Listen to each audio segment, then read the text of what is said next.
you doing? This is Adam Post, publisher of more than 1,000 comic books and marketing expert covering Bud Light. Bud Light's getting a massive investment from Bill Gates. The deal has already been done. He spent just under $100 million to take a huge position in their parent company, Anheuser-Busch. But what exactly is going on with Anheuser-Busch, and how are they tied up with Bill Gates? Bill Gates is involved in a lot of controversial things, let's say. I don't know of anybody that says they absolutely love Bill Gates.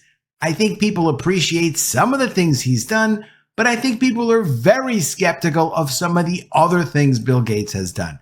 But let's get into this story. Before we do, please be sure you are subscribed to the channel. Click the bell for notifications. Give me a thumbs up. I really appreciate you. From Yahoo Finance, Bill Gates picks up Budweiser shares. Morgan Stanley says current valuation fails to reflect the potential upside of Anheuser-Busch. Here's why you should take notice. So this is kind of a publicity thing pushing out that Bill Gates says people should go and buy Bud Light stock. It must have sounded like a good idea at the time, but Anheuser-Busch's decision to run a promotional campaign for its Bud Light beer with the help of transgender influencer Dylan Mulvaney backfired spectacularly. Conservative America and just plain old normal people did not like that idea at all and decided to boycott the drink, thereby no longer making it the US's best-selling beer. The number one selling beer now is Modelo Especial. As sales plummeted in the wake of the controversy,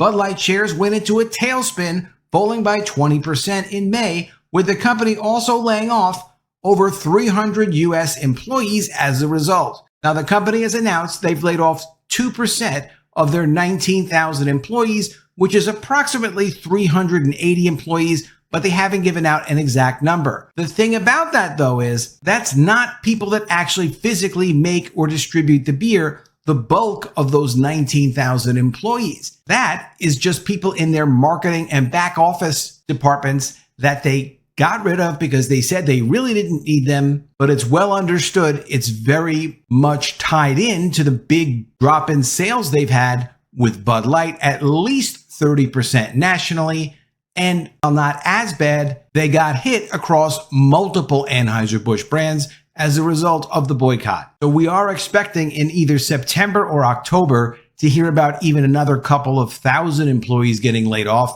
because they're not making nearly as much beer as they used to make. Nevertheless, despite the drop in US sales, it's the sort of hoopla that is confined to the domestic market, and a strong performance in other markets managed to offset some of the US slack. In total, organic volume in the second quarter fell by 1.4% year over year, with the North American drop of a full 14%, countered by robust growth in the Asia Pacific region. Interestingly, Disney's Elemental movie, which is a Pixar movie, just passed Spider-Man Across the Spider-Verse at the international box office. Now, domestically, Disney's getting killed on this Elemental movie. Internationally, they're doing more business than the recent animated Spider-Man movie. What does that tell you? What it tells you is domestically, companies like Bud Light, Anheuser-Busch, Disney, they're focused on this weird global agenda apparently, and they understand they're going to lose some business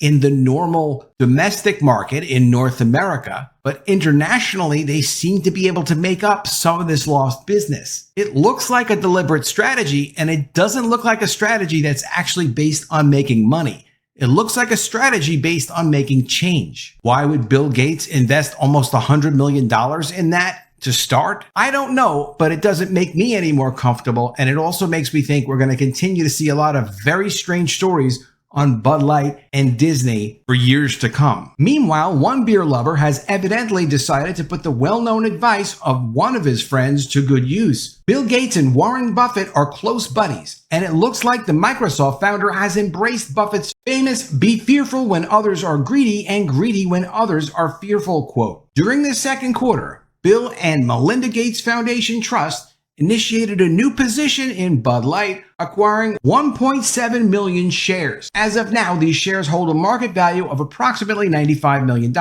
Morgan Stanley analyst Sarah Simon is also backing the drinks giant and notes that success elsewhere offers protection from the negative U.S. situation. Quote, after successful execution through COVID, 2023 has seen ABI, Anheuser-Busch InBev, suffer substantial market share loss in the U.S., driven primarily by consumer boycotts of its Bud Light brand. While this makes for very negative headlines, ABI's exposure to emerging markets limits the impact of the U.S. share loss. After one-off costs in 2023, we see profitability growth resuming in 2024, with strong cash flow driving leverage to the target 2 times, allowing for both an increase in the payout ratio as well as the resumption of share buybacks from 2026. Current valuation fails to reflect this upside in our view. Accordingly, Simon has an overweight, also known as buy rating, for the shares to go alongside a $68.50 price target. The implication for investors, potential upside of 23% from current levels. What's strange though is it's wonderful if you can make up losses in other places that you get because you had an unfortunate thing happen in one of your main places of business. But how about a legitimate explanation about how they're really not focused on making money? They're focused apparently on changing American culture. And if they're not really going to focus on making money, then are they a business or are they just some sort of a propaganda entity? And do you want to invest in a propaganda entity? They really should explain what is going on with Anheuser-Busch. Most other analysts echo Simon's sentiment. 6 buys and 2 holds add up to a strong buy consensus rating. Given the average price target of $69, the upside potential comes in at negative 24%. So they seem to think this stock's going to go up. I don't trust any company or any people that can't give you a good explanation of what exactly they are doing with the business and what exactly they are doing with your money.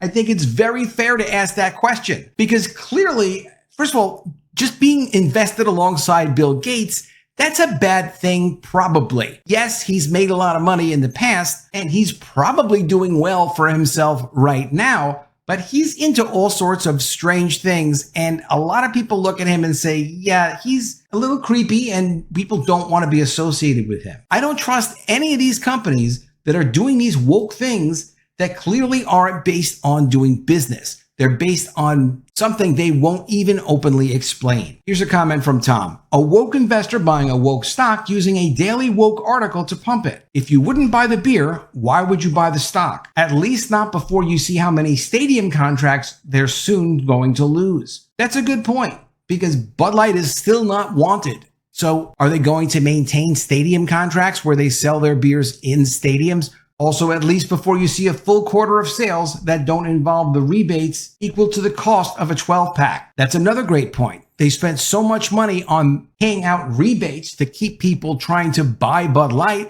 and buy their other brands that the beer was free or cost 33 cents a can. That's not really a business. That's not really legitimate results. You can't just sell your product for free or do a rebate and make your product free and say that you have a legitimate business going. They can do a promotion. Promotions are normal in business, but they're supposed to end. So once a promotion ends, where are you in business? Are you making money or not? Also, don't invest at least before they stop laying off employees because of failing sales.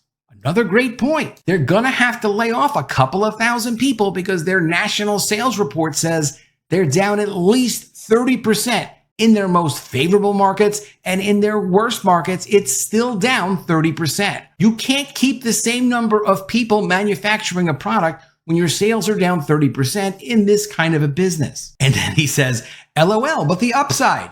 InBev may be incredibly undervalued, having over 400 brands, but still better to buy on the way up so you know it's already cratered and the stock isn't going to crash again. Pretty good advice. Not my advice, and I can't give you financial advice, but I do like the points this guy's making. From Joe, another woke investment company who probably owns a lot of Anheuser-Busch trying to help itself and another woke company. The fact is, this is not over. Bud Light and other Anheuser-Busch brands have been losing shelf space in major retailers. That's over this past sales period, and it's going to get much worse come September and October. And the shelf space is going to be lost at major U.S. retailers because they did not sell through over the summer. The summer is when you need to sell beer.